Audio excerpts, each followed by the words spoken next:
آج وہ happy days پہ دوسری نشست ہے۔ پہلی میں غالباً تعارف کروایا تھا بیکٹ کا اور تھوڑا سا اس پلے کا۔ آج ہم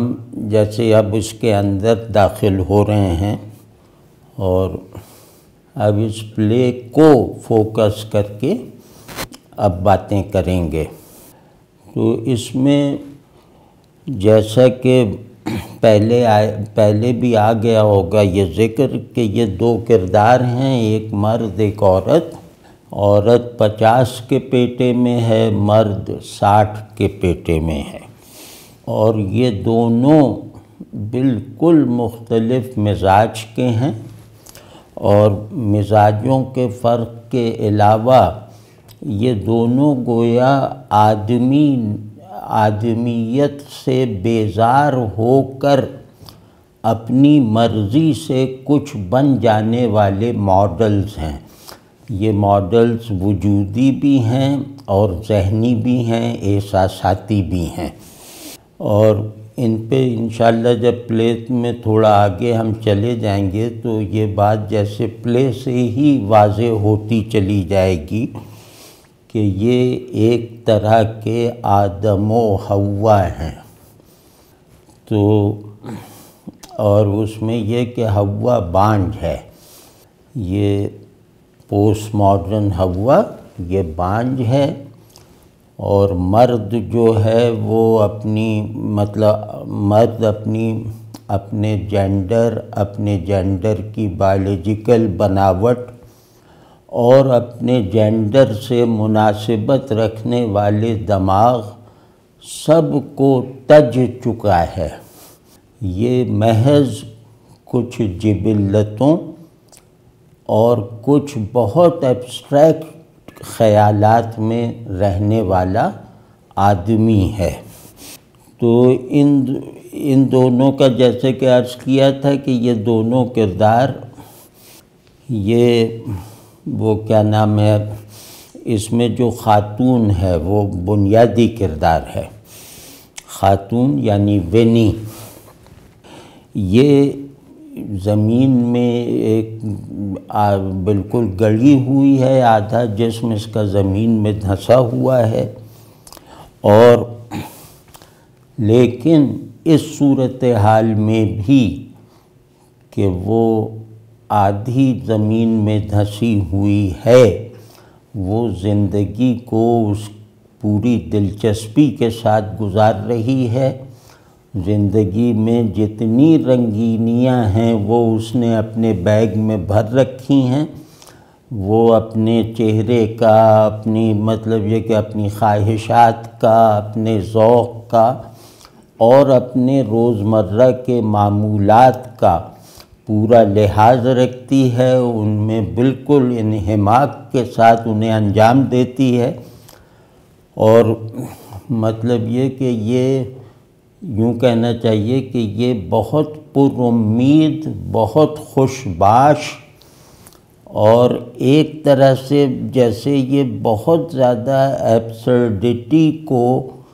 گویا ڈیمانسٹریٹ کرنے والی ایک نشاتیہ قوت کا مظہر ہے۔ تو دوسری طرف جو ہے وہ ویلی جو مرد کردار ہے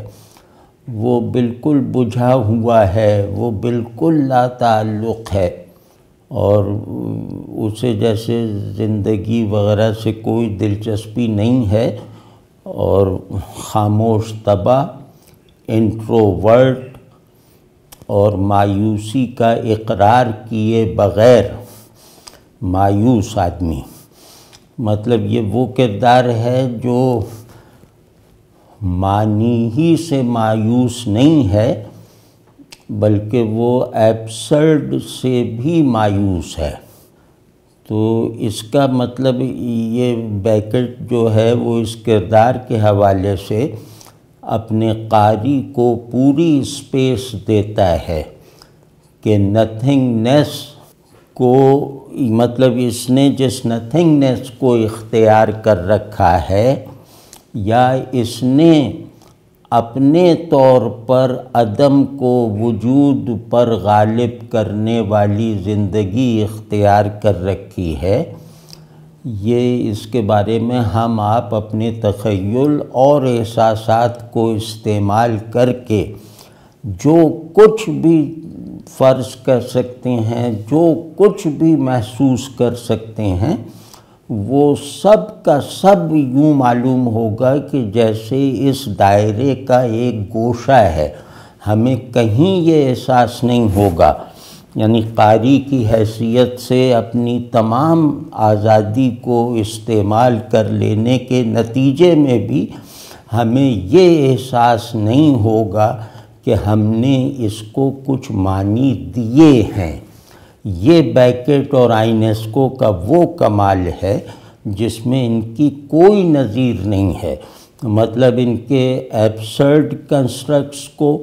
اور ان کے یہاں معنی کا کسی بھی طور سلبی یا ایجابی جو اظہار ہے، اس کے اندر ایک عجیب غیر متناہی پن چھپا ہوا ہے، اور وہ مطلب اس طرح اپنا اظہار کرتا رہتا ہے، قاری کو اپنے سے مرعوب کیے رکھتا ہے، اور قاری کو جیسے اپنا محسن بننے کی اجازت نہیں دیتا کہ وہ اس میں کوئی لایعنیت اپنی طرف سے داخل کر سکے یا کوئی معنی ایبسرڈائز کرنے کا کوئی نیا چینل اپنی طرف سے کھول سکے، کوئی نئی بات ان تقریباً بے معنی اور سطحی اور سپاٹ سے فقروں میں بھی کوئی نئی بات نہیں ہے ہم فرض کر سکتے جو ہم اس سے منسوب کر سکیں اپنے کارنامے کے طور پر، کہ دیکھو اس نے یہ لکھا لیکن میں نے اس کو کس سطح تک پہنچا دیا۔ تو یہ مطلب آزادی کو بیڑیاں پہنا دیتے ہیں۔ مطلب آپ کو بالکل احساس نہیں ہوگا کہ آپ پہ کہیں روک ٹوک ہو رہی ہے کہ یہ نہ سمجھو، یہ نہ دیکھو، یہ نہ محسوس کرو۔ آپ اپنی آزادی کو بالکل ایک بے لگام گھوڑے کی طرح چھوڑ دیں اس پلے میں بننے والے چراگاہوں میں، تو وہ اس چراگاہ سے باہر کا کوئی منظر بھی نہیں دیکھ سکتا۔ وہ جو کچھ بھی دیکھے گا اس احساس کے ساتھ دیکھے گا کہ بیکٹ مجھے دکھا رہا ہے، یہ ونی مجھے سجھا رہی ہے، ولی مجھے سمجھا رہا ہے۔ تو مطلب یہ کہ اللہ کرے کہ یہ بات میں کہہ پایا ہوں، تو ایک غیر مرتکز لامتناہی پن ہوتا ہے، ایک جو ہے نہ ایسا انفینیٹیوڈ جسے نہ وجود حاصل ہے، نہ وہ معلوم ہونے کے لائق ہے، وہ کہیں بھی فوکسڈ نہیں ہے، وہ اپنا کوئی کانٹیکسٹ نہیں رکھتا، وہ اپنی کوئی پیمائش نہیں رکھتا، وہ ٹائم میں بھی نہیں ہے، اسپیس میں بھی نہیں ہے، لیکن وہ ایسا ہے کہ آپ کو تھکا دے گا اس مطلب یہ تجربہ کروا کے کہ دیکھو انفینٹی کو ایبسرڈائز کرنا اسے کہتے ہیں۔ مطلب یہ بات واضح ہے نا؟ تو یہ آدمی جو بیکٹ ہے یہ واقعی ایسے لگتا ہے کہ پورے کارخانہ ہستی کو اس کے تمام کیریکٹرز اور اس کے تمام معانی اور حقائق اور محسوسات سمیت irrelevant بنا رہا ہے، اضافی بنا رہا ہے۔ تو اس پلے میں اس کا اظہار بہت خاص طور سے ہوتا ہے، اور وہ ہم دیکھیں گے کہ ایک بے معنی دنیا میں ایبسرڈیٹی کا کنسیویبل ایلیمنٹ ڈالنے والے یہ دو کردار کیا ہیں۔ مطلب اس دنیا کو معنی دینے کا ہر عمل اسے پرانے معانی سے آزاد کروانے سے ہوگا۔ تو یہ جیسے یہ ایک امید پیدا کر دیتے ہیں یہ دو کردار کہ آدمی اپنے خیالات میں، اپنے احساسات میں جو ہے وہ چیزوں کا قیدی بن گیا ہے، باہر کا محکوم بن گیا ہے، آبجیکٹس کی مخلوق بن کر رہ گیا ہے۔ تو یہ اس سب سے جب آزادی دلواتے ہیں تو اس کے نتیجے میں مطلب ایک ایسی پروڈکٹیو ویو سی چلتی ہے پڑھنے والے پر کے اندر، دیکھنے والے کے اندر، کہ وہ کم از کم یہ احساس ضرور اپنے اندر جیسے بامانی حالت میں نمو پاتے ہوئے محسوس کر لیتا ہے کہ آئیڈیا آف مین مل گیا ہے، آئیڈیا آف بینگ مل گیا ہے، اپنی پیورٹی کے ساتھ، اپنی خود مختاری اور بے نیازی اور ٹرانسینڈنس کے ساتھ، مطلق اور اضافی ہونے کی شرطوں سے آزاد حالت میں، کسی بھی طرح کی ریپریزنٹیشن سے بے نیاز اور مستغنی کیفیت میں مجھے آئیڈیا آف بینگ مل گیا ہے۔ تو اس آئیڈیا آف بینگ سے مناسبت پیدا کرنے کی ہر کوشش وہ مشروط ہے ایک بات سے، وہ یہ کہ ایک ڈسٹرکشن کو اپنی طاقت بناؤ، سب چیزوں کا انکار کر دو۔ انکار بھی ایسا نہیں کہ کوئی تم سے پوچھے کہ اگر یہ نہیں تو کیا، یہ تو کیا کے تصور اور سوال اور خواہش کو بھی بے معنی بنا کے دکھا دو۔ تو اس صورت میں ایک ورجن اور pure idea of being, idea of knowing, idea of man وہ بیدار ہوگا، اور وہ کبھی سمجھ میں نہ آ سکنے، کبھی ایکسپیرینس میں نہ آ سکنے کی حالت میں تمہیں اپنا مظہر بنا دے گا۔ تو یہ باتیں مطلب فلاسفیکلی بھی بہت بامعنی اور وقیع اور اہم ہیں، لیکن اس کے علاوہ یہ مطلب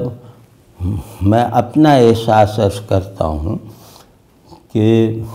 یہ جیسے لگتا ہے کہ اس نے جیسے ہم پر سے ایک بوجھ اتار دیا ہے، یعنی ہم پر سے نتھنگنیس کا بوجھ اتار دیا ہے، تھنگنیس کی زنجیریں توڑ کر۔ یہ بات بیکٹ کے علاوہ میں نے کہیں نہیں دیکھی، اور اسی وجہ سے مطلب جو میں کہہ رہا تھا کہ میں اپنا احساس بیان کروں، مجھے بخدا یہ محسوس ہوتا ہے کہ میں نے بیکٹ کے لکھے ہوئے پلیز میں موجود ٹریجک جو ایسنس ہے اس سے بڑھ کر المیہ نہ محسوس کیا ہے کہیں، نہ دیکھا ہے، اور نہ اس کے اندیکھے پن اور ماورائے احساس ہونے کے وصف کو ریئلائز کیا ہے۔ تو کبھی غور سے اگر ان لوگوں کو خصوصاً بیکٹ کو پڑھا جائے تو یہ ممکن نہیں ہے کہ آپ کو جیسے رونا نہ آئے، آپ کو ڈر نہ لگے،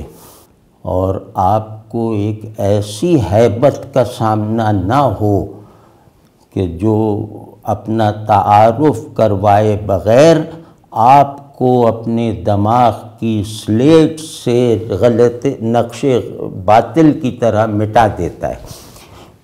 تو یہ سارے چیزیں جو ہیں یہ براہ راست لفظ سے جو ہیں وہ اس پلے میں سے اور دیگر اس کے پلیز میں سے برآمد ہوتی ہیں، اور اس جیسا کوئی رائٹر نہیں ہے کہ جس نے ٹریجڈی کو جو ہے وہ تمام ایسوسییشن سے، تمام ریلیشنز سے پاک کر دیا، اور جس نے احساسات کو محسوسات سے بے نیاز کر دیا۔ یعنی ہمارے احساسات بھی جو ہیں وہ ادر ڈائریکٹڈ ہو کر رہ گئے ہیں کہ آگ ہوگی تو ہمیں گرمی لگے گی، برف ہوگی تو ہمیں ٹھنڈک محسوس ہوگی۔ اس نے مطلب یہ کہ ان سب کو جیسے بے معنی بنا دیا، کہاں کی برف، کہاں کی ٹھنڈک، کہاں کی آگ اور کہاں کی حرارت، یہ سب مضحکہ خیز حد تک بے معنی ہے۔ اور پھر یہ جو اس میں سے نکالتا ہے، جس کو مطلب میں نہیں سمجھتا کہ اگر یہ شیکسپیئر بھی کر لیتا تو اس پہ فخر نہ کرتا، وہ یہ کہ احساسات کی پیوریفیکیشن، احساسات کا محسوسات سے الگ کیا کردار ہے۔ احساسات کو جو ہے وہ آبجیکٹس کی محتاجی نہ رہ جائے تو ان کی بناوٹ کیا ہو سکتی ہے، یہ سب آپ کو بیکٹ تجربہ کروا دے گا، اور آپ کو یہ سب کسی سے پوچھنے کی ضرورت نہیں رہے گی۔ اور مجھے یقین ہے کہ جو شخص بھی آدمی کیا ہے کہ سوال سے الجھا رہتا ہے، مثال کے طور پر کہ جیسے اب آج کل بہت بڑا مسئلہ یہ ہے کہ آدمی کیا ہے آخر، تو یا کسی بھی بڑے سوال، یعنی بڑے وجودی بحران، بڑے وجودی معمہ، ان سب میں اگر کوئی ذہن الجھا ہوا ہے اور الجھنے کی صلاحیت بھی رکھتا ہے، تو وہ اگر بیکٹ کو پڑھے تو وہ یہ کہہ سکتا ہے کہ میں نے احساسات کو ان کی خالص حالت کے ساتھ دیکھ لیا ہے، اور مجھے آج پتہ چلا کہ احساسات کو ہم نے اشیاء سے مشروط اور ان تک محدود کر کے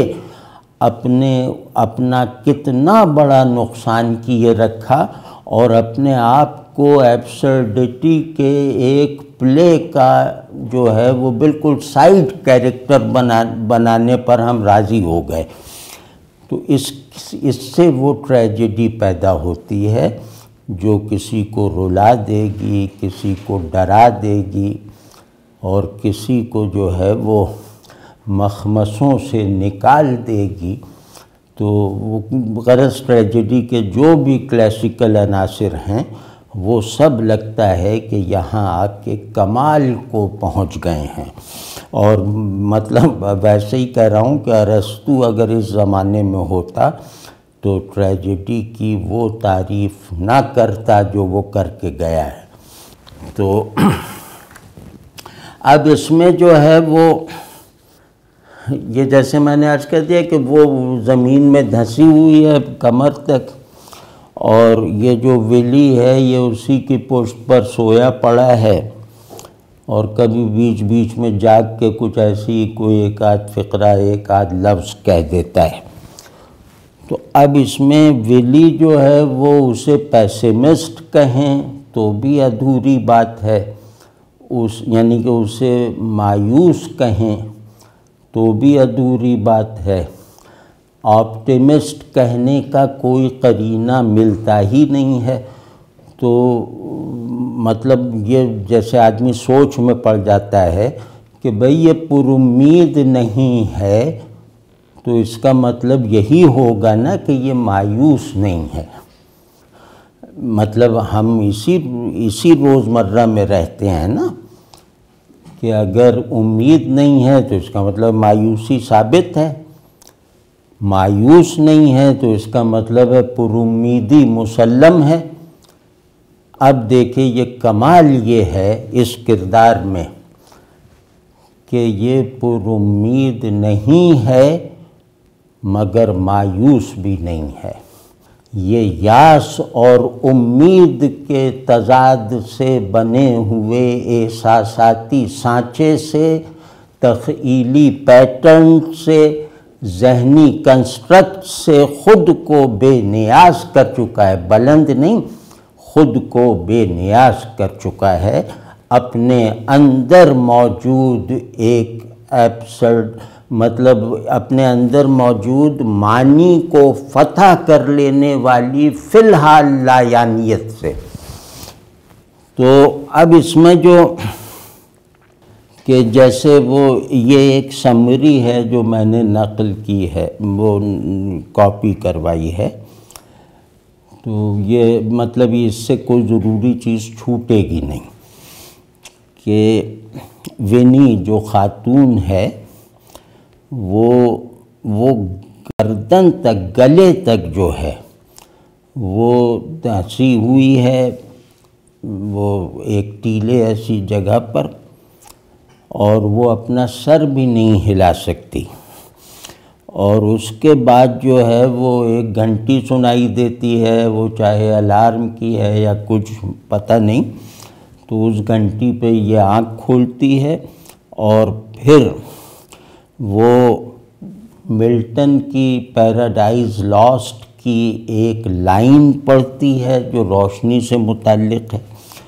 اور پھر اسے جیسے اچانک ایک احساس سا ہو جاتا ہے، ایک پرانا احساس جو اسے بار بار ہوتا ہے، وہ اس موقع پہ بھی ابھر آتا ہے کہ کوئی ہے جو اسے اب بھی دیکھ رہا ہے۔ پہلے تو دیکھ رہا تھا، یعنی کہ دھنسنے سے پہلے جو دیکھ رہا تھا وہ دھنسنے کے بعد بھی مجھے نظر میں رکھے ہوئے ہے، اور وہ میری ضرورتیں پوری کر رہا ہے، وہ میری حفاظت کر رہا ہے، وہ میرے جو مطلب سارے معاملات ہیں ان کو حل کرنے کی ذمہ داری لیے ہوئے ہے۔ تو اب اس میں جو ہے وہ یہ جب خیال ابھرتا ہے تو پھر وہ تھوڑی دیر کے لیے جیسے ذہن اس کا معطل سا ہوتا ہے، پھر وہ پیچھے جو پڑے ہوئے ولی کو جو ہے وہ اسے جگانے، اس سے بات کرنے کی کوشش کرتی ہے، لیکن وہ ولی پتہ نہیں کس بے ہوشی میں ہے کہ وہ کوئی جواب نہیں دیتا، وہ جیسے وہ سن ہی نہیں رہا۔ تو اب تھوڑی دیر چونکانے کے بعد اگر کچھ کہتا ہے تو بس اتنا کہتا ہے کہ کیا بات کی جائے، یہاں کون سی چیز ایسی ہے جس پہ بات کی جا سکے، اور پھر وہ جو ہے وہ اس رویے سے اپنے ساتھی، اپنے 24 گھنٹے کے ساتھی، اپنے سے جڑے، اپنے جڑواں ساتھی سمجھ لیں، اپنے اس کی کم گوئی، اس کی لا تعلقی کی وجہ سے اس نے جیسے خود کلامی کی عادت ڈال لی کہ پھر یہ اپنے آپ سے بات کرنا سیکھنے لگی، اس کی عادت ڈال لی، اور پھر اب اس کے ساتھ ساتھ مطلب یہ کہ ولی پر انحصار ختم کرنے میں کامیابی حاصل ہونے کے ساتھ ساتھ اسے یہ بھی احساس رہتا ہے کہ یہ مر نہ جائے، یہ مجھے چھوڑ نہ جائے، جیسے پہلے لوگ چھوڑ گئے تو کہیں یہ بھی مجھے نہ چھوڑ جائے، یہ سوچ کے تھوڑا وہ پریشان یا اداس اور غمزدہ بھی ہو جاتی، اور پھر یہ کہ which is both the same and different from what it once was۔ تو اس کی یہ جو کیفیت ہے اداسی کی، یہ کیفیت اس کے لیے بہت مانوس کیفیت ہے، لیکن وہی کیفیت نہیں ہے جو اس نے کئی بار تجربہ کی ہے، مطلب یہ اس جیسی بھی ہے اور اس جیسی نہیں بھی ہے۔ اس پہ ذرا غور کیجیے گا کہ ایک میری آج کی اداسی میری کل کی اداسی کی طرح ہے اور کل کی اداسی کی طرح نہیں ہے، ان دونوں میں جو وہ وزن ہے وہ یکساں ہے۔ میں اتنے ہی یقین سے کہہ رہا ہوں کہ میری آج کی اداسی کل کی اداسی کا تسلسل ہے، اسی کی طرح ہے، یہ پورے زور اور پورے تیقن سے کہہ رہا ہوں اور ایسا ہی محسوس بھی کر رہا ہوں، لیکن میں صرف یہ نہیں کہہ رہا، میں صرف یہ نہیں محسوس کر رہا، میں اسی کے ساتھ ساتھ ایک وحدت حسی میں رہتے ہوئے یہ بھی محسوس کر رہا ہوں کہ آج کی اداسی کل کی اداسی نہیں ہے۔ اب یہ جو ایک اندرونی تضاد ایک ہی احساساتی لمحے میں پیدا ہوا ہے، یہ آدمی کو جیسے بالکل بوکھلا دیتا ہے۔ یہ آدمی کو مطلب یہی میں کہہ رہا تھا کہ یہ ہے ہائیسٹ آف ٹریجڈی، یہ المیہ منتہا ہے کہ جو ہے وہ ہے بھی اور نہیں بھی ہے۔ تو اس میں جو ایک پیتھوس ہے وہ اگر کنوے ہو گیا تو یوں سمجھنا چاہیے کہ ہم گویا اپنے آپ پر فخر کرنے کے لائق ہو جائیں گے۔ تو اب یہ جو اداسی ہے کہ بھئی نہ ہاتھ ہلا سکتے ہیں نہ پاؤں ہلا سکتے ہیں، حتیٰ کہ سر بھی نہیں ہلا سکتے، یہ وہ اس سچویشن سے جڑی ہوئی اداسی وہ محسوس کرتی ہے، لیکن اس کے باوجود وہ جینے کی ایک بہت جذبے کے ساتھ، بہت رغبت کے ساتھ امنگ بھی رکھتی ہے۔ اس کے لیے زندگی اس حالت میں بھی پرکشش ہے، جینے کے لائق ہے، بس اس کو کمی یہ محسوس ہوتی رہتی ہے رہ کر کہ ولی جو ہے وہ میری طرف توجہ کیوں نہیں دیتا، مجھ سے کھل کے باتیں کیوں نہیں کرتا، میں اس سے جو پوچھتی ہوں اس کا جواب کیوں نہیں دیتا یا جواب کو ٹال کیوں دیتا ہے وغیرہ۔ تو اور پھر یہ بھی کہ اس کی کوئی رائے نہیں ہے، اس کی کوئی ترجیح نہیں ہے، اس کا کوئی خیال نہیں ہے، اس کا کوئی احساس نہیں ہے۔ تو یہ ہر چیز سے خود کو عاری رکھے ہوئے ہے، کیونکہ یہ زندگی سے دلچسپی نہیں رکھتا اور اسی وجہ سے ہر وقت سویا رہتا ہے۔ اب ظاہر ہے کہ نہ مجھے کوئی نہ میں احساس سے واقف، نہ خیال سے آشنا، نہ کوئی رائے رکھنے والا، تو میرا جو پورا اسلوب زندگی ہے وہ نیند ہے، نیند کے علاوہ کوئی اور چیز نہیں ہے جو مجھ پر سے مجھے اس بوجھ کو اٹھائے رکھنے کے لائق بنا سکے۔ تو اب یہ سب ہوتا رہتا ہے، پھر وہ پرانے خیالات میں چلی جاتی ہے، پرانی رفاقتیں اسے یاد آتی ہیں اور پھر اس کے اندر کچھ فینسیز ابھرتی ہیں، پھر وہ کہ یہ ہوتا تو وہ ہوتا، یہ ہو جائے گا، وہ ہو سکتا تھا۔ اب ان سب ناممکنات کے ساتھ اس کا ربط بہت گرم جوشی کے ساتھ ہے۔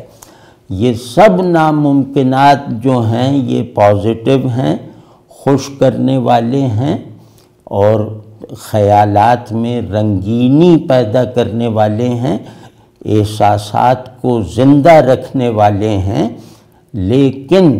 یہ محال ہیں، ان کا واقع ہونا، ان کا وجود میں آنا ناممکن ہے۔ تو یہ اپنی اس کنڈیشن کو، زمین میں دھنسے ہوئے ہونے کی کنڈیشن کو،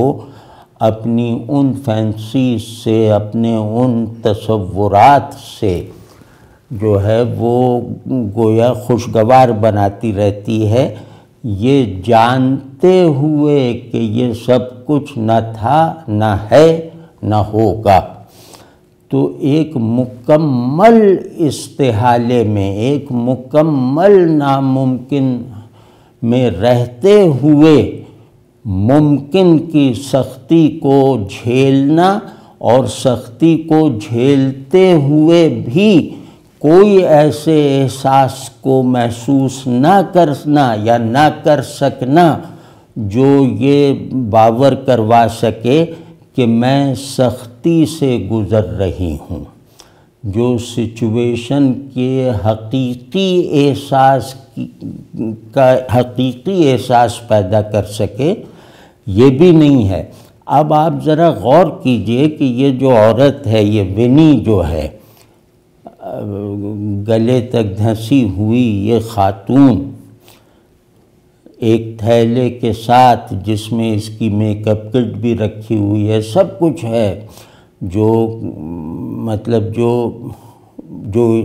جو یہ اپنی آرائش کے لیے استعمال کرے، جو آسائش کے لیے استعمال کرے، تو یہ سب چیزیں اس نے اپنے ایک بیگ میں، سب چیزیں کیا مطلب معلوم نہیں کون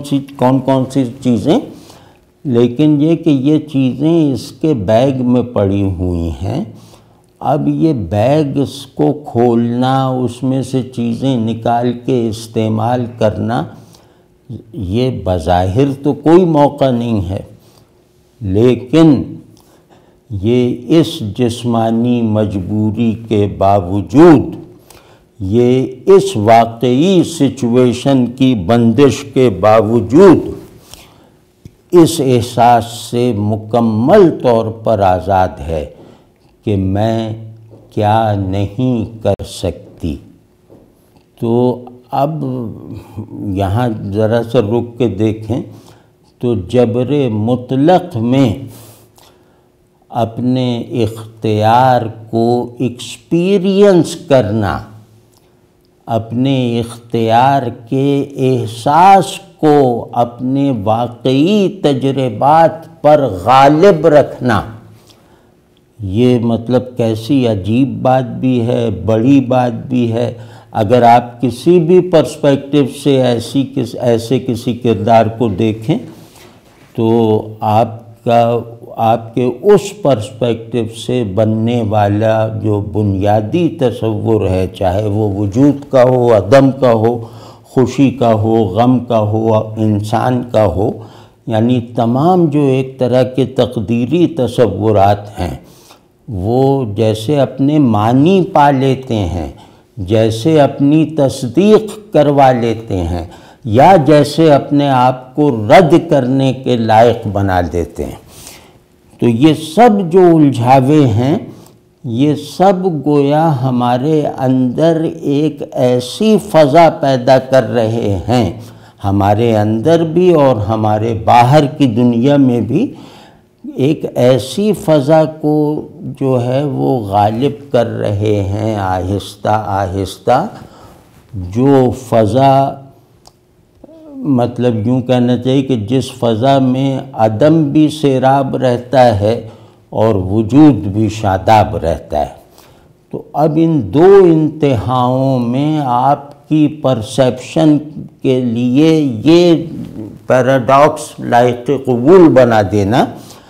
یہ بڑی تخلیقی سرگرمی تو ہے ہی، یہ بہت بڑی شعوری رفعت بھی ہے، یہ بہت بڑا شعوری کارنامہ بھی ہے۔ تو اب یہ خیر ہم جب اس کے آگے پڑھیں گے نا، متن پڑھیں گے، تو یہ چیزیں جیسے سامنے آتی چلی جائیں گی، اور اس میں کیونکہ اس کے ڈائیلاگس بہت زیادہ ضروری ہیں، ہم ان کا صرف تذکرہ نہیں کر سکتے، ہم اس پلے کی سمری بنا کے فارغ نہیں ہو سکتے، اس کے کرافٹ کو دیکھنا ہے، اس کے جو ڈائیلاگس ہیں انہیں دیکھنا ہے، پھر ان ڈائیلاگس کے درمیان جو بامانی وقفے آتے ہیں ان کو سمجھنا کیا مطلب ان سے گزرنا ہے۔ تو دو ڈائیلاگس کے درمیان میں تو دو لفظ کا ایک جملہ ہے، ان دو جملوں کے درمیان جو پاز لکھا ہوا آتا ہے، وہ پاز گویا مجھے جو ہے وہ ری اینٹیفائی کرتا ہے، یا مجھے الگ طرح سے معدوم کرتا ہے، یا بالکل ہی الگ جہت سے موجود ہونے کی دعوت دیتا ہے۔ پازز اتنے بامانی ہیں، بامانی اب میں مجبوراً کہہ رہا ہوں، یعنی پازز اتنے بھرے ہوئے تجربات کے تھیلے ہیں۔ تو اس میں کتاب ہم بھائی اگلی میں کھول لیں گے کیونکہ بہت لمبا پلے ہے۔ اب کچھ لوگ کہہ رہے ہیں کہ یہ پورا پڑھو، لیکن ہم بہرحال اس کے منتخب حصے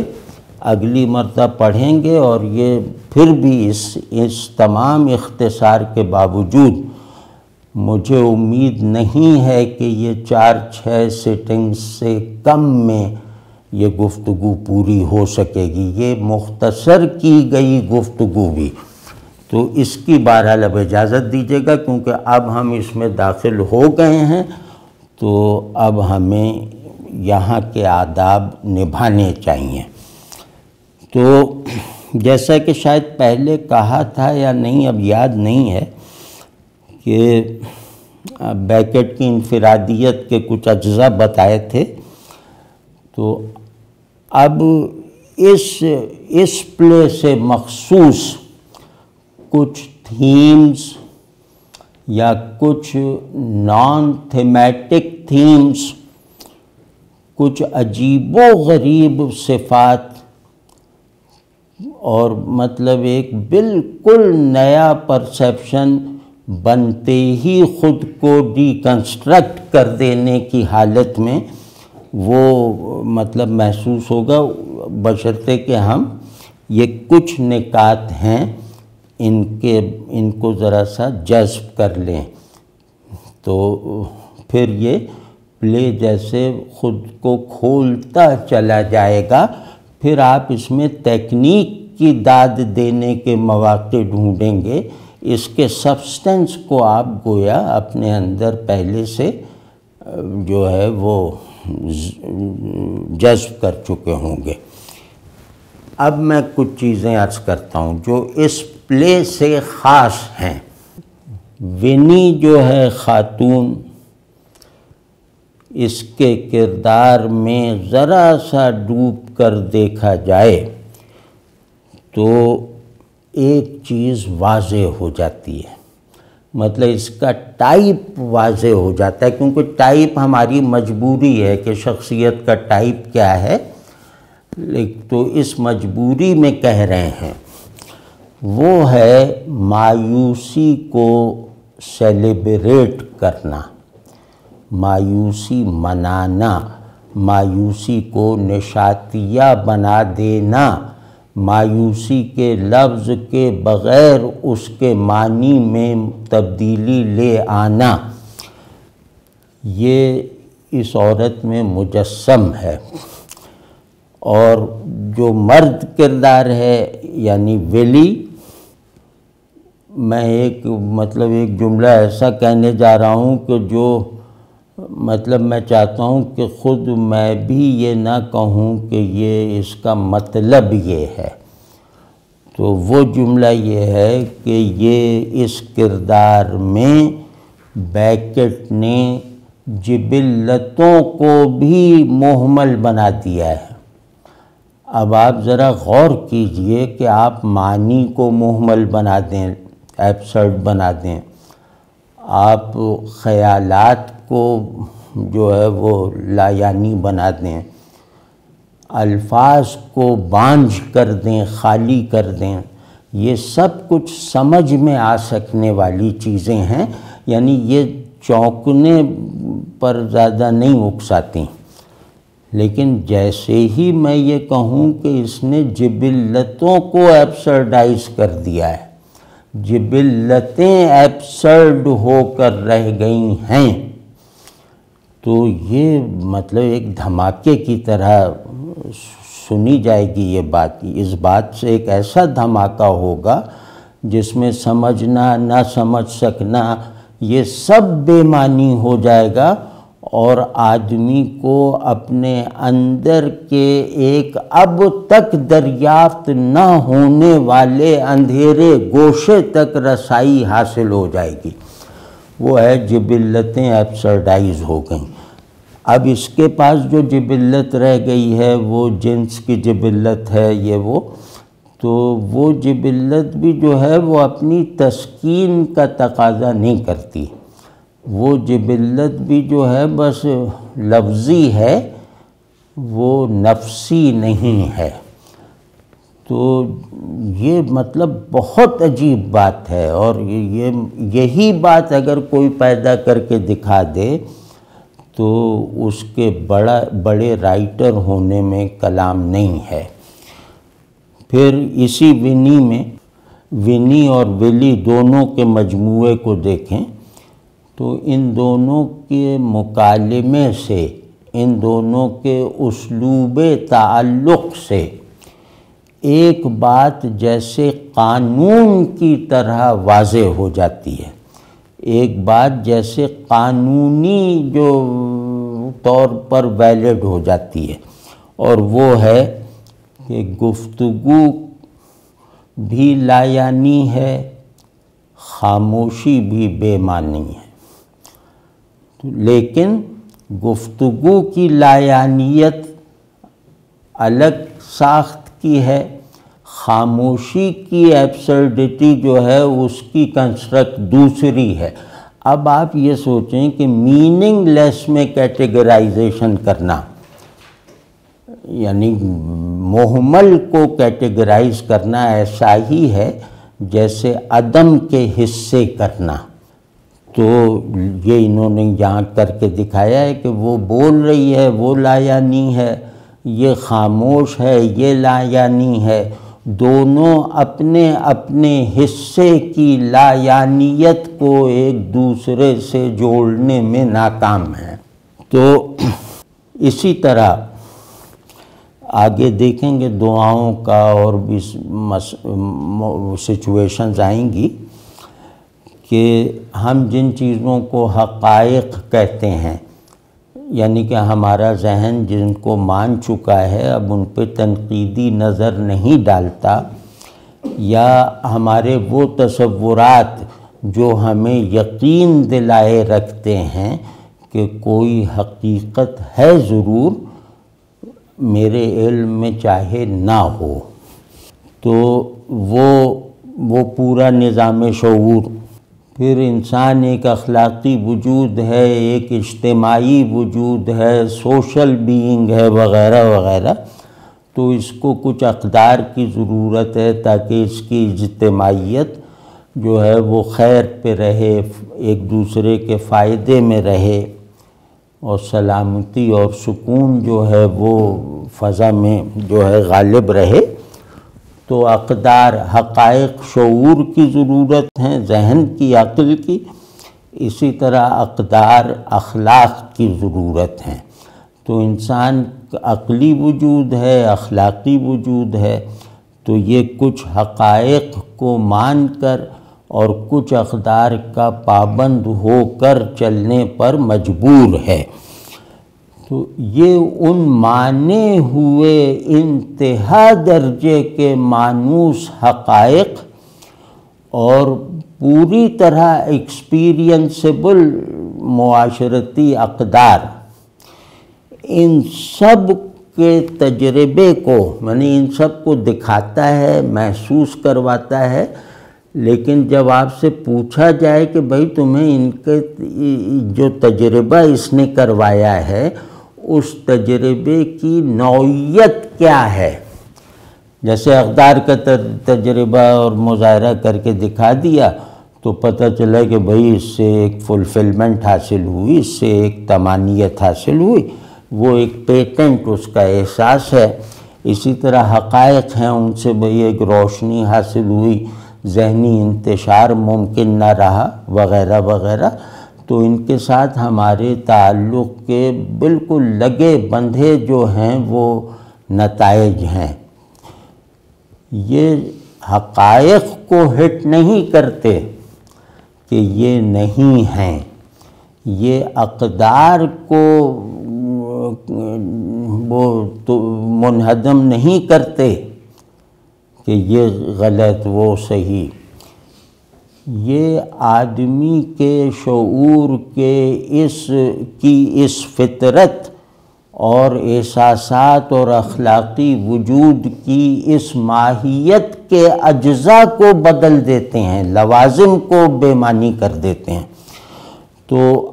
اس صورت میں اگر مجھ سے پوچھا جائے کہ بھئی تمہیں وہ جو ایکسپیرینس ہوا ہے، بیکٹ کا کروایا ہوا ایکسپیرینس، ہیپی ڈیز میں ہونے والا ایکسپیرینس، اس کو کوئی عنوان تو دو کہ نشاتیہ ہے، المیہ ہے، ڈراؤنا ہے، ناگوار ہے، خوشگوار ہے۔ یہ تجربات کے جو ہیں وہ طے شدہ عنوانات ہیں، ان میں سے کوئی بھی عنوان میرے ایکسپیرینس کے لائق نہیں ہے۔ میں کسی بھی عنوان کو اس ایکسپیرینس کے لیے قبول نہیں کروں گا جو اس پلے کو پڑھتے ہوئے مجھ پر غالب رہا ہے۔ تو اس کا عنوان ہوگا، یہ بھی مطلب جبلتوں کی ایبسرڈائزیشن سے کم بڑا وہ کارنامہ نہیں ہے، وہ ہے کہ میرا سارا ایکسپیرینس وہ ناہلسٹک ہے، وہ نفی پر ہے، اس میں تجربہ نہ کرنا تجربہ کر لینے کی کیفیت پر غالب ہے۔ تجربہ نہ کرنے کی جو وہ ہے، تجربہ نہ کرنے کی حالت تجربے سے گزر جانے کی کیفیت سے جڑی ہوئی ہے مگر اس پر غالب ہے۔ تو ناہلسٹک ایکسپیرینس یہ لفظ ہی بتا رہا ہے کہ اس کو بامعنی اپنے تصور معنی کے مطابق نہیں کہا جا سکتا، اور اس کو بے معنی اپنے کانسیپٹ آف ایبسرڈیٹی کے مطابق بھی نہیں کہا جا سکتا۔ تو اب آپ خود ذرا غور کیجئے کہ اندر باہر کے تمام سانچوں کو یہ شخص توڑ دیتا ہے کسی بہت زیادہ اجنبیت کا احساس دلائے بغیر۔ تو آخر کیا ہے اس ساری چیز کا مطلب؟ یہ جو جس کا ایکسپیرینس ہی سلبی ہے، منفی ہے یا ناہلسٹک ہے، صحیح لفظ تو یہی سمجھ میں آ رہا ہے، تو وہ ہے وجود و عدم کے مطلق تضاد کو بھی بے معنی اور لا یعنی کر دکھانا۔ مطلب یہ کہ میں وجود کے اور عدم کے تضاد کے لیے اتنا بڑا ثبوت اور اتنا بڑا تجربہ اور مشاہدہ نہیں رکھتا تھا جتنا اس نے کروا دیا کہ یہ تضاد ہی محمل ہے۔ میں اس تضاد کو بامعنی سمجھتا تھا غائب دماغی کے ساتھ، بیکٹ نے دکھا دیا کہ یہ تضاد جو ہے یہ لا یعنی ہے دماغی بیداری کے ساتھ، حاضر دماغی کے ساتھ۔ دماغ حاضر ہے تو سب ایبسرڈ ہے، دماغ غائب ہے تو سب میننگ فل ہے۔ تو اسی طرح اب یہ سب چیزیں میں اس یقین سے عرض کر رہا ہوں کہ اس میں کوئی بھی سیموئل بیکٹ کا شریک نہیں ہے۔ یہ جو لکھا ہوا ہے نا، یہ سب عنوانات، کوئی بھی اب جس کی انفرادیت کے اتنی لمبی فہرست ہو تو اس کے مطلب اس پر مطلب کیسے نہ مانیں کہ وہ بہت بڑا آدمی ہے۔ تو اب یہ کہ احساسات کی ٹوٹل ڈی کیٹیگرائزیشن، احساسات کی جو کیٹیگریز ہیں وہ خیالات کی کیٹیگریز کی طرح اٹل ہیں، بالکل واضح ہیں اور بہت ضروری ہیں۔ تو اس نے اس سب پورے عادتوں کو، اس ساری جکڑ بندی کو توڑ کر تمام احساسات کو ایک بڑے احساسات کے اجزاء کی حیثیت دے کر دکھا دیا۔ کہ تمام احساسات باہمی تضادات سے پاک ہو گئے، اور باہمی تضادات سے پاک ہو جانے کے نتیجے میں ان کی جو ایک یونیفائیڈ فارم بنی ہے، اسے واحد کہنا بھی بے معنی ہے۔ نہ وہ واحد ہیں نہ کثیر ہیں، نہ ان میں تضاد کی نسبت ہے، نہ ان میں مطابقت اور مناسبت کی نسبت ہے۔ اب یہ بھی ذرا دیکھ لیجئے۔ تو اب اس پلے کے آخر میں، مطلب اس کو جب ہم اس کی قرأت کو مکمل کر لینے کے قریب ہوتے ہیں، تو آپ دیکھیے گا، اپنے طور پہ بھی پڑھ کے دیکھیے گا کہ وہ ہمیں جیسے یقین آنے لگتا ہے، ہمیں لگتا ہے کہ ہمیں کوئی خالص علم حاصل ہو گیا جو دماغ میں ملاوٹوں کے آ جانے سے ہمیں میسر نہیں آیا تھا آج تک، یعنی پہلے آدمی سے لے کر آج تک۔ اور وہ ہے کہ یہ سب کچھ میرے اندر جو ہے، میرے باہر جو ہے، جس پہ بھی ہے یا نہیں ہے کا ٹیگ لگایا جا سکے، یہ سب کچھ محض ہیپننگ ہے، سطحی، بے معنی، بے وجود، بے عدم۔ یعنی سب کچھ ایک بس واقعہ سا ہے جسے سمجھنا یا نہ سمجھنا دونوں ناممکن ہے۔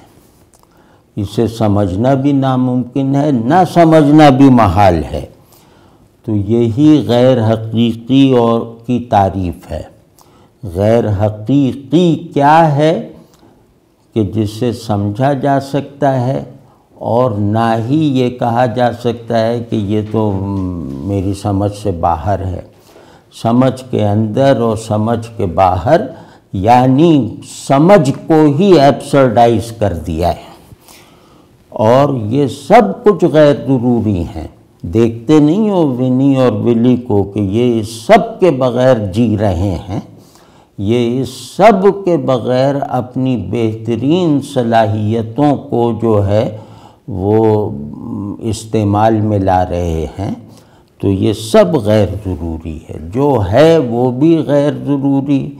جو نہیں ہے وہ بھی غیر ضروری۔ تو اب اس میں مطلب آج کا آخری تھیم عرض کرتا ہوں، ایک عجیب طرح کی کمپلیکسٹی کو جو ہے وہ قبول کرنا پڑتا ہے ٹھیک سے ہونے کے لیے اور ٹھیک سے نہ ہونے کے لیے۔ اور وہ کمپلیکسٹی یہی ہے کہ میں ہوں کیونکہ میں نہیں ہوں، اور میں نہیں ہوں کیونکہ میں ہوں۔ یہ بیکٹ کا اس پلے میں پیغام ہے۔ یہ ذرا پڑھ لیجئے گا، تھوڑا جی لگا کے، تھوڑی سی محنت کر کے، اور شروع میں جو ایک نامانوس ہونے کا جو احساس ہوگا، اس پہ قابو پا کے تو ہم اپنی آدمیت کو بچا لیں گے۔ اور مطلب یہ کہ آپ دیکھتے نہیں کہ وہ ادھر بہت بڑا دانشور بنا ہوا ہے، یہ ادھر بہت بڑا عالم بنا ہوا ہے، اور دونوں کو پتہ ہی نہیں ہے کہ علم کیا ہے اور جہل کیا ہے، اور وہ نقطہ کیا ہے جہاں علم اور جہل دونوں ریلیٹیو ہیں، جہاں علم کو جہل کہنا اور جہل کو علم کہنا ضروری ہے۔ اور پھر یہ دونوں جب دھوئیں کی طرح اڑ جاتے ہیں، ایک شعلہ دماغ میں روشن ہوتا ہے جو ان دونوں کو جلا کے راکھ کر دیتا ہے۔ تو وہ شعلہ کیا ہے، اس کا کانٹینٹ کیا ہے؟ وہ شعلہ آدمیت ہے جو بجھ چکا ہے مطلب یہ کہ نہیں کہنے والوں کے یہاں بھی، ہاں کہنے والوں کے یہاں بھی، تو یہ سب آپ کو لگے گا یہ مسخرے ایک دوسرے سے لڑ رہے ہیں کہ اس کا یہ مطلب، اس کے یہ معنی، اس کی یہ حقیقت، اس کی وہ حقیقت، یہ سب مسخرے لگنے لگیں گے، اور زندگی کا جو کامک ایلیمنٹ ہے، تفریحی عنصر جو ہے، وہ آپ کے یہاں پوری شدت سے ابھر کر آپ کو بے قابو کر دینے والی ہنسی سے روشناس کروا سکتا ہے۔